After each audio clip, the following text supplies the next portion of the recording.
আসসালামু আলাইকুম। সবাইকে স্বাগত জানাচ্ছি গ্লোবাল ভিউজে। আপনাদের সঙ্গে আছি আমি সুরভি দিবা। মধ্যপ্রাচ্যে যুক্তরাষ্ট্র ও ইরানের মধ্যে উত্তেজনা আরও বেড়েছে। ইরানের সামরিক বাহিনী সতর্ক করে বলেছে, যুক্তরাষ্ট্র যদি ইরানের বেসামরিক স্থাপনায় হামলার হুমকি বাস্তবায়ন করে তাহলে অঞ্চলের সব অবকাঠামো ইস্পাতের আঘাতে গুঁড়িয়ে দেওয়া হবে। এই বক্তব্যের মাধ্যমে তেহরান সম্ভাব্য কঠোর জবাবের ইঙ্গিত দিয়েছে। এদিকে যুক্তরাষ্ট্রের সামরিক বাহিনী জানিয়েছে তারা ইরানের বিরুদ্ধে নতুন করে আরেক দফা হামলা চালিয়েছে। ইরানি গণমাধ্যমের খবরে বলা হয়েছে, দেশটির কেশম দ্বীপ, বন্দর আব্বাস ও চাবাহার এলাকায় বিস্ফোরণের শব্দ শোনা গেছে। তবে এসব হামলায় ক্ষয়ক্ষতি বা হতাহতের বিষয়ে তাৎক্ষণিকভাবে কোনো নির্ভরযোগ্য তথ্য প্রকাশ করা হয়নি। একই সঙ্গে যুক্তরাষ্ট্রের সামরিক বাহিনী দাবি করেছে, হরমুজ প্রণালীতে ইরানের একটি বন্দরের দিকে অগ্রসর হওয়া একটি তেলবাহী জাহাজকে হেল ফায়ার ক্ষেপণাস্ত্র নিক্ষেপ করে অচল করে দেওয়া হয়েছে। ওয়াশিংটনের দাবি, ওই জাহাজটি তাদের সামরিক অভিযানের অংশ হিসেবে লক্ষ্যবস্তুতে পরিণত হয়। অন্যদিকে ইরানও পাল্টা পদক্ষেপ নেওয়ার দাবি করেছে। তেহরানের ভাষ্য অনুযায়ী তারা কুয়েত, বাহরাইন ও জর্ডানে অবস্থিত যুক্তরাষ্ট্রের সামরিক সম্পদ ও স্থাপনাগুলোকে লক্ষ্য করে প্রতিশোধমূলক হামলা চালিয়েছে। তবে এসব হামলার ফলে কী ধরনের ক্ষয়ক্ষতি হয়েছে বা কোনো হতাহতের ঘটনা ঘটেছে কিনা সে বিষয়ে স্বাধীনভাবে যাচাই করা তথ্য এখনও পাওয়া যায়নি। সাম্প্রতিক পাল্টাপাল্টি সামরিক পদক্ষেপের ফলে মধ্যপ্রাচ্যের সংঘাত আরও বিস্তৃত হওয়ার আশঙ্কা বাড়ছে। বিশেষ করে হরমুজ প্রণালীকে ঘিরে উত্তেজনা বিশ্ব জ্বালানি সরবরাহ ও আন্তর্জাতিক নৌ পরিবহনের উপর প্রভাব ফেলতে পারে বলে বিশ্লেষকদের আশঙ্কা। পরিস্থিতি ঘনিষ্ঠভাবে পর্যবেক্ষণ করছে আন্তর্জাতিক সম্প্রদায়। যুক্তরাষ্ট্রের হামলা অব্যাহত থাকলে সংঘাত নতুন মাত্রায় যেতে পারে বলে সতর্ক করেছে ইরান। তবে একই সঙ্গে তেহরান স্পষ্ট করেছে, প্রতিবেশী দেশগুলোর সঙ্গে সংঘাতে জড়ানোর কোনো ইচ্ছা তাদের নেই। ইরানের সেনাবাহিনীর মুখপাত্র মোহাম্মদ আকরেমিনিয়া এক বিবৃতিতে বলেন, ইরানের লক্ষ্য কখনোই মধ্যপ্রাচ্যের প্রতিবেশী বা ইসলামী দেশগুলোর সঙ্গে সংঘাতে জড়ানো নয়, বরং আঞ্চলিক দেশগুলোর সঙ্গে সহযোগিতা বৃদ্ধি এবং ভ্রাতৃত্বপূর্ণ সম্পর্ক জোরদার করাই তেহরানের নীতি। তিনি বলেন, ইরানের সশস্ত্র বাহিনীর প্রধান দায়িত্ব হল দেশের নিরাপত্তা, জাতীয় স্বার্থ ও মর্যাদা রক্ষা করা এবং এ দায়িত্ব পালনে তারা সর্বোচ্চ চেষ্টা চালিয়ে যাবে। আক্রমিনিয়া আরও বলেন, অঞ্চলের বাইরের দেশগুলোকে পারস্পরিক সম্মানের ভিত্তিতে ইরানের সঙ্গে সম্পর্ক রাখতে হবে। তিনি দাবি করেন, দেশের নিরাপত্তা ও জাতীয় স্বার্থ রক্ষায় ইরানের সশস্ত্র বাহিনী সম্পূর্ণ প্রস্তুত রয়েছে। অন্যদিকে একই মুখপাত্র সামাজিক যোগাযোগ মাধ্যম টেলিগ্রামে দেয়া এক বার্তায় যুক্তরাষ্ট্রকে আরও কঠোর সতর্কবার্তা দিয়েছেন। তিনি বলেন, যুক্তরাষ্ট্রের সামরিক হামলা অব্যাহত থাকলে যুদ্ধ নতুন নতুন ক্ষেত্রে ছড়িয়ে পড়বে। তার ভাষায়, ইরানের সামরিক সক্ষমতার বড় একটি অংশ এখনও ব্যবহার করা হয়নি। তিনি আরও দাবি করেন, যদি ইরানের বিরুদ্ধে শত্রুতামূলক পদক্ষেপ অব্যাহত থাকে তাহলে পরিস্থিতি অনুযায়ী তেহরানের প্রতিক্রিয়া হবে আরও কঠোর এবং তা প্রতিপক্ষের প্রত্যাশাকেও ছাড়িয়ে যাবে।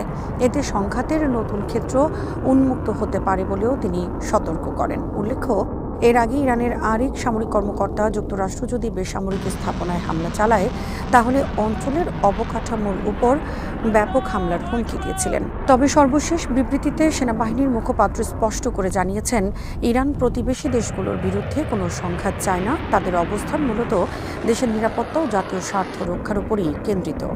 এই মাটির টানে সারা দুনিয়ার সেই সব মানুষের জন্য আমাদের সামান্য সংযোগ, মাত্র 30% টাকায় জমির মালিক হয়ে নতুন বাংলাদেশের গড়ে তোলার স্বপ্ন দেখা।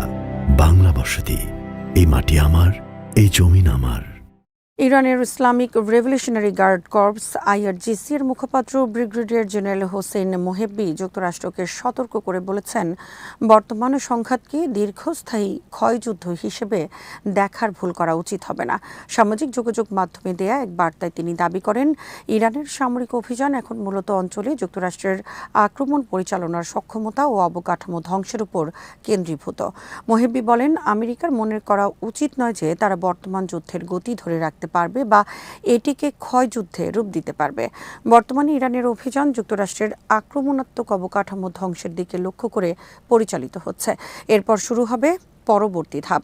তার এই মন্তব্য এমন সময় এসেছে যখন গত কয়েকদিনে ইরান জর্ডান, কুয়েত, বাহরাইন, কাতার ও ওমানে অবস্থিত মার্কিন সামরিক ঘাঁটিগুলোতে একাধিক হামলা চালানোর দাবি করেছে। অপরদিকে যুক্তরাষ্ট্র ইরানের দক্ষিণাঞ্চলের বিভিন্ন স্থাপনায় ধারাবাহিক বিমান হামলা চালিয়েছে। বুধবার যুক্তরাষ্ট্রের হামলায় ইরানের সিস্তান ও বেলুচিস্তান প্রদেশের বামপুরে একটি সেনা ব্যারাকে আঘাত হানা হয়।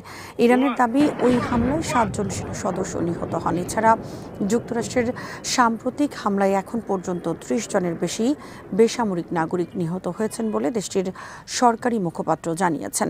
তবে এসব দাবির স্বাধীনভাবে যাচাই করা সম্ভব হয়নি।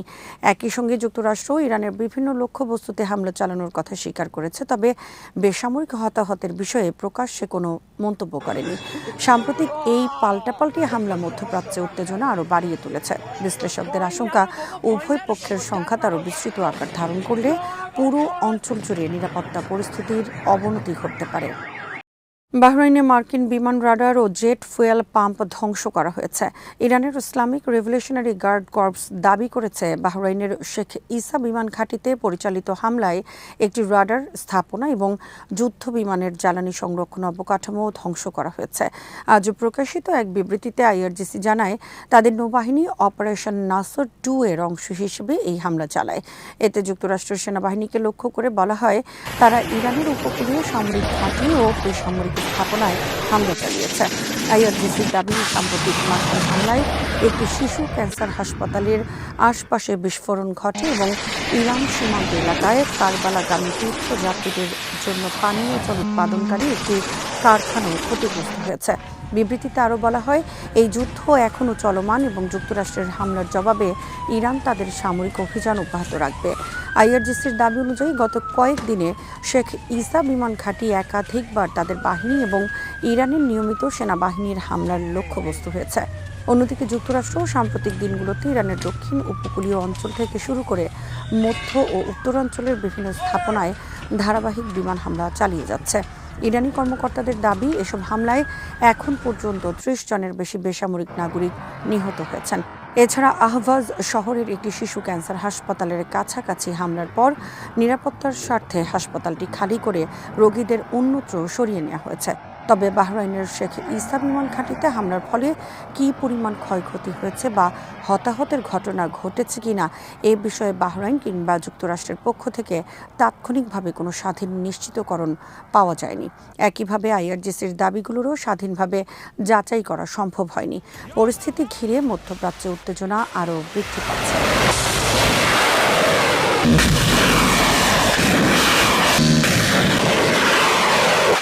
ইরাকের প্রধানমন্ত্রী আলী আল জায়েদি উত্তরাঞ্চলের কুর্দিস্তান অঞ্চলের রাজধানী এরবিলের আকাশসীমা লঙ্ঘন করে চালানো একটি ড্রোন হামলার তীব্র নিন্দা জানিয়েছেন।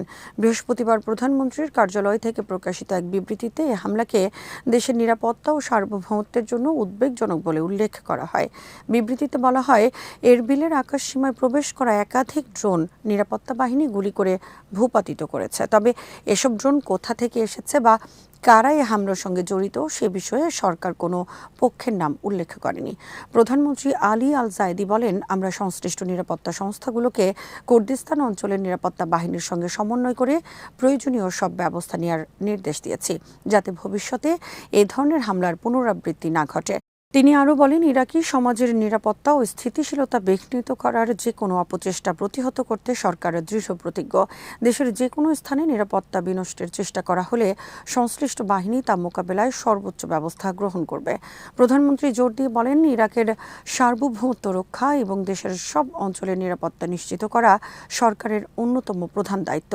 এ ধরনের আকাশসীমা লঙ্ঘনের ঘটনা শুধু নিরাপত্তার জন্য নয়, আঞ্চলিক স্থিতিশীলতার জন্য হুমকি সৃষ্টি করতে পারে। ঘটনার পর নিরাপত্তা পরিস্থিতি নিবিড়ভাবে পর্যবেক্ষণ করা হচ্ছে এবং সম্ভাব্য হুমকি মোকাবেলায় ইরাকের কেন্দ্রীয় সরকার ও কুর্দিস্তান আঞ্চলিক সরকারের নিরাপত্তা বাহিনীর মধ্যে সমন্বয় জোরদার করা হয়েছে। এদিকে ড্রোনগুলোর উৎস ও হামলার উদ্দেশ্য শনাক্ত করতে তদন্ত অব্যাহত রয়েছে। এখন পর্যন্ত কোনো হতাহত বা উল্লেখযোগ্য ক্ষয়ক্ষতির খবর পাওয়া যায়নি। সরকার জানিয়েছে, তদন্তের ফলাফলের ভিত্তিতে প্রয়োজনীয় পদক্ষেপ নেওয়া হবে এবং দেশের নিরাপত্তা নিশ্চিত করতে সব ধরনের ব্যবস্থা অব্যাহত থাকবে। আজ এখানেই শেষ করছি। সবাই ভালো থাকুন, সুস্থ থাকুন আর দেখতে থাকুন বিডিভিউজ। চ্যানেলটি ভালো লাগলে সাবস্ক্রাইব করুন। সংযুক্ত থাকুন আমাদের ফেসবুক পেজে। আল্লাহ হাফেজ। এই মাটির টানে সারা দুনিয়ার সেই সব মানুষের জন্য আমাদের সামান্য সংযোগ, মাত্র ৩০% টাকায় জমির মালিক হয়ে নতুন বাংলাদেশের গড়ে তোলার স্বপ্ন দেখা। বাংলা বসতি। এই মাটি আমার, এই জমিন আমার।